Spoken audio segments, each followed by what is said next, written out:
boss is going to be very happy when he looks at this poll, all right, that we only had about 10 people, all right? But sorry I turned it on a little bit late, but basically the number one future prediction from you guys of what the generation assets that will be important, not necessarily biggest, I guess, by 2050 is offshore wind first, nuclear power second, particularly nuclear SMR with uranium 235, all right, and hydrogen, all right. So obviously, Bob was very convincing on his hydrogen story, I think, all right.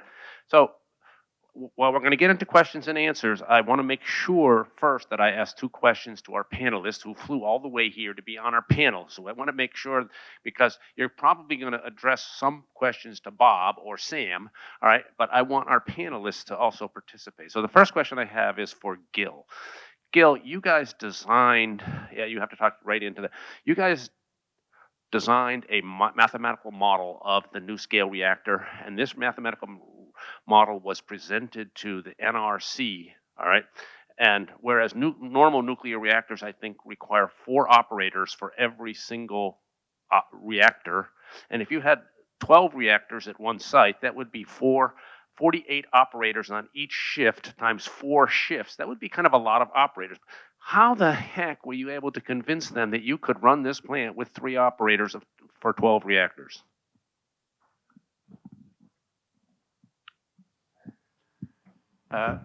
Thanks, Rick. That was actually kind of one of the major purposes of NuScale buying the simulator, understanding that this whole scheme of operations was going to need to change and get a regulatory kind of bypass on what the normal rules are for the nuclear industry. And again, typical nuclear reactor, you've got 4 people just monitoring one reactor. Here you had potentially 12 reactors in a control room. So the whole concept of what's the workload, how do you divvy up the work, the conduct of operations for all these operators, and should it be X number of people monitor 3 reactors, or a reactor operator monitors just the turbine side versus the reactor side. So there's a bunch of different decisions that could be made. So the simulator allowed us to run through all those different scenarios, look at the human factors, the actual, in addition to just modeling the reactivity of the plant, what the human interface was going to be, how the operators could maintain situational awareness, again, monitoring 12 systems versus monitoring 1 system and all the subsystems associated with it. So with the simulator, we're able to run through a bunch of different configurations, divvy up the workload in different ways, run through a structured human factors and conduct of operations approach to being able to convince the NRC, and then actually demonstrate it. So it wasn't just a paper-based exercise. Bring the NRC in, allow them to monitor how effective we could be, or how effective the operators were in these different scenarios by running a variety of different simulation malfunctions and scenarios, so that they could see that they could react in time, they could keep the plant in safe condition, they understood and maintained situational awareness with a variety of different operational schemes. So Jamie and I were both at Distributech 2 weeks ago, and there was a large number, there were 12,000 attendees at this conference. Many of those attendees have been doing a great deal of thinking about how you're going to operate this new electric grid. How is this new electric grid gonna plan out? How are the new business models and management of DER, distributed energy resources, going to play? Jamie, can you give us a comment on how some of the technologies that will be brought to bear to actually make all this stuff work? Sure, thanks, Rick. Yeah, so I was at Distributech, and I think the overriding theme that we're seeing here is that obviously we're in an energy transition, and Sam, you pointed out, some of those key movements, but really to manage this complexity, we're going to need to invest in technology to do this.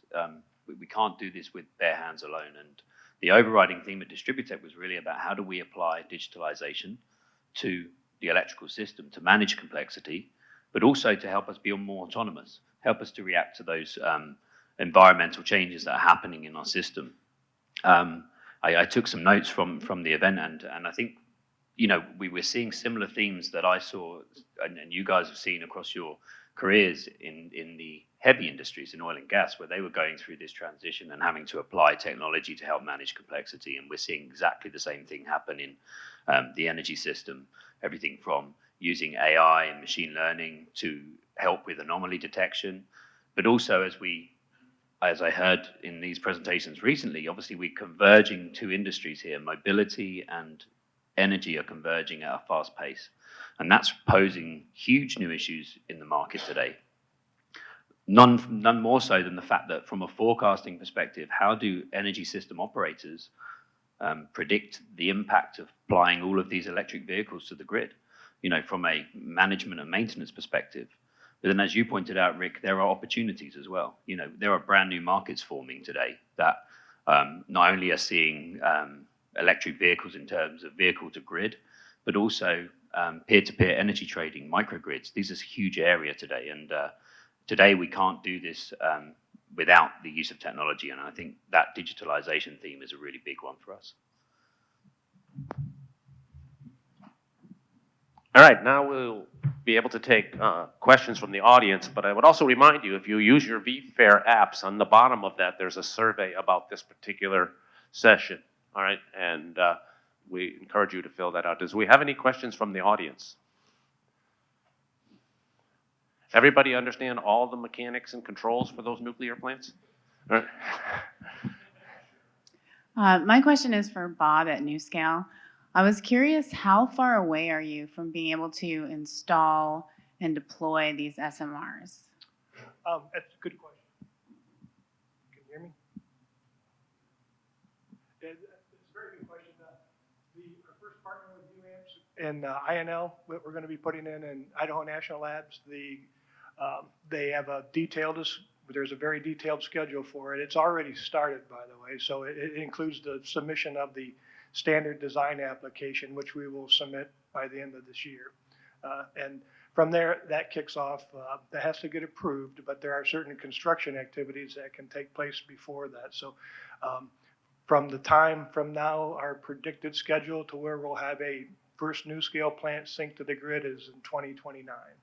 Is the current outlook. Maybe a little bit before that, but I don't want to be too optimistic, but it looks like 2029. So it takes a while to build a plant, even if you're building it modularly.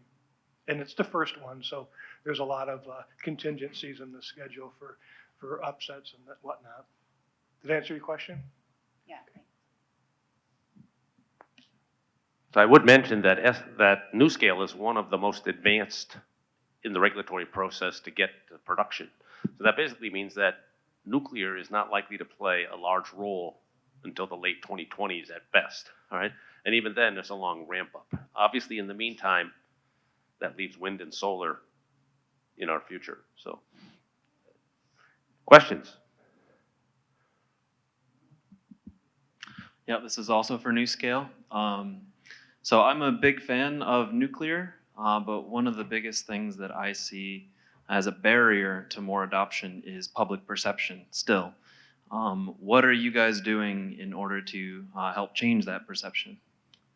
A lot of the activities that we do that are environmentally conscious, the decision to change our secondary cooling from a evaporative cooling, which the water is evaporated and wasted, and you have to make up for it. So you're using that resource either by pumping it out of the ground or from a river or a source of water.